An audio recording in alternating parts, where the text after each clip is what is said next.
Action, lights, 1 2 3 role it. प्यार मोहब्बत और पागलपन की जेंजी स्टोरी है कॉकटेल 2। सब कुछ रिफ्रेशिंग सा लगता है देखकर, पर बहुत सारे कलर्स के होने का मतलब ये तो नहीं होता कि फ्लॉज ही नहीं होंगे। 2012 में आई थी जेंजी के पहले वाले जेंजी लोगों की फिल्म कॉकटेल, उसी का अब स्पिरिचुअल सीक्वल कॉकटेल 2 आ चुका है। फिल्म देखते समय मुझे कई चीजें बहुत रिलेटेबल लगी, शायद पता नहीं क्यों। अच्छा सुनो, फिल्म के बारे में बात कर लेते हैं।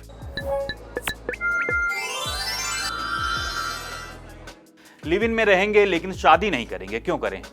इसकी क्या जरूरत है? जब हम रह तो वैसे ही रहे हैं जैसे कोई शादीशुदा रहता है, तो इसके लिए सोसाइटी के प्रेशर में शादी क्यों करें? वाजिब सवाल भी है, और यही सवाल पूछते हैं कुणाल यानी शाहिद और दिया यानी रश्मिका। परिवार वालों का जो प्रेशर होता है वो नहीं ले रहे हैं। सोसाइटी का एक बहुत बड़ा हिस्सा ऐसा है जो इन चीज़ों को गलत समझता है, लेकिन ये 2026 है और अब यहाँ कुछ ऐसा भी हो चुका है कि सोसाइटी का एक बहुत बड़ा हिस्सा ऐसा भी है जो इनके बारे में अच्छा बुरा सोचता भी नहीं है। तो इस वजह से ये कपल शांति से रह पाता है। लेकिन एक दिन दोनों सिसिली घूमने का प्लान बना लेते हैं और निकल जाते हैं। वहाँ दिया की पुरानी दोस्त एली मिलती है।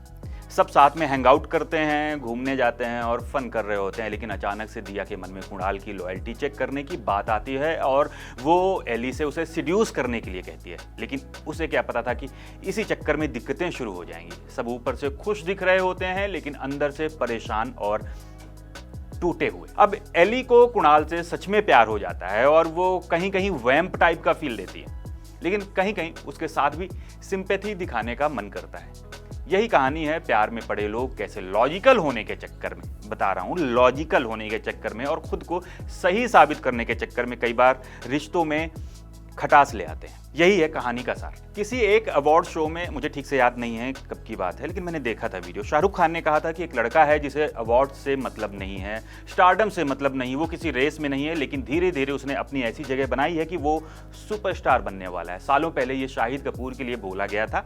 फिल्म में शाहिद कहीं कहीं क्योंकि ज़रूरत नहीं थी तो नॉर्मल से दिखे, लेकिन जहां ज़रूरत थी वहां उन्होंने ऐसी एक्टिंग की है जैसे जब वी मेट का आदित्य गीत के सामने ठहराव के साथ दिखता है। और वैसे ही यहाँ पर कुणाल भी दिखे हैं, वो दिया और एली के सामने कंट्रोल्ड दिखते हैं। ऐसी वैरायटी उनके कंटेम्प्रेरी एक्टर्स में नहीं दिखती। ये मैं नहीं बोल रहा, कमीने हैदर और उड़ता पंजाब जैसी फिल्में खुद बोल देती। रश्मिका वर्सेटाइल हैं, उन्हें पुष्पा 2 और थामा में देखने के बाद इसमें देखना अलग एक्सपीरियंस था। उनकी हिंदी थोड़ी थोड़ी फंसी सी लगती है, इसलिए डायलॉग्स में जान डालने के लिए वो अपने एक्सप्रेशंस में बढ़िया मेहनत करती दिखी। कृति सेनन को फिल्म में राइटर डायरेक्टर की वैसी ही हेल्प मिली है जैसी हेल्प सिद्धार्थ मल्होत्रा को स्टूडेंट ऑफ द ईयर में मिली थी। तब सिट चूक गए थे, लेकिन अभी कृति सेनन चूकी नहीं है। वो बहुत ग्लैमरस भी दिखी हैं और साथ में ही वैम्प टाइप की भी, लेकिन इस वैम्प से आपको नफरत नहीं होगी, प्यारी लगेगी। उनका रोल कुछ ऐसा था जैसे पहली वाली कॉकटेल में दीपिका का। खैर उनसे अगर कंपेयर करें तो रोल के हिसाब से इनका रोल थोड़ा कमजोर तो था ही। होमी अफजानिया ने पहली वाली भी बनाई थी और ये वाली कॉकटेल भी बनाई है। होमी अफजानिया वही डायरेक्टर हैं जिन्होंने बीइंग साइरस भी बनाई थी। इतना काफी है बताने के लिए कि वो कितने अच्छे डायरेक्टर हैं, लेकिन इस फिल्म में वो चूकते दिखे हैं। पिछली फिल्म में वो रिश्तों को दिखाने में ज्यादा क्लियर थे, इस बार कंफ्यूज दिखे। फिल्म प्यार दिखाने के बारे में थी या हार्ट ब्रेक के बारे में, यहाँ वो कंफ्यूज दिखे, मतलब समझ नहीं आ रहा था। फिर भी कुछ कुछ जगहों पर लव रंजन की लिखी कहानी को चमकदार पर्दे पर चमक के साथ उतारने की वजह से उनका काम बढ़िया लगता है। लेकिन लव रंजन के साथ वही प्रॉब्लम, सोनू की टीटू की स्वीटी वाली प्रॉब्लम थी। आप देखेंगे तो समझ में आएगा। पाना तुझे क्या अगर तेरी रजा नहीं, ये वाली लाइन जब बैकग्राउंड में बज रही होती है तो अजीब सा सुकून देती है। ऐसी लाइनों को अमिताभ भट्टाचार्य ने लिखा है और म्यूजिक दिया है प्रीतम ने। प्रीतम का म्यूजिक ऐसी फिल्मों में एकदम फिट बैठता है, यहाँ भी फिट बैठा है।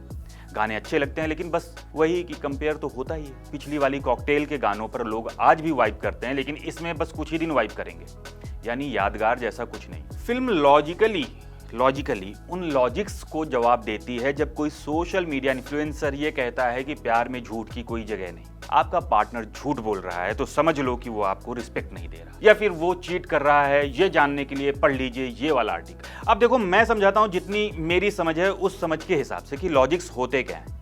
अपनी बात को ज्यादा सही साबित करने का एक टूल ही तो होता है ना लॉजिक। कोई बहुत स्ट्रांग लॉजिक दे रहा है, इसका मतलब ये तो नहीं होता कि उसकी बात सच ही हो।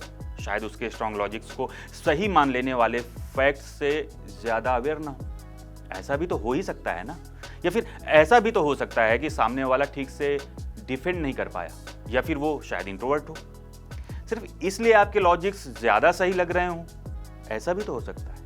इस फिल्म में यही समझाने की कोशिश की गई है कि सोशल मीडिया में 1 मिनट की लॉजिकल, फिर से कह रहा हूं, लॉजिकल रील देखकर आप अपने पूरे रिश्ते को खतरे में मत डालो। फिल्म में एक जगह शाहिद कपूर बोलते हैं, हम कई बार एक दूसरे से इसलिए झूठ बोलते हैं कि झगड़ा होने से बच जाए, क्योंकि हमें पता है कि इस बात में झगड़ा हो सकता है। इसका मतलब ये नहीं है कि हम प्यार नहीं करते, मतलब ये कि हम बस प्यार में हैं, इसलिए प्यार कम ना पड़े, इस वजह से भी तो झूठ बोल सकते हैं ना।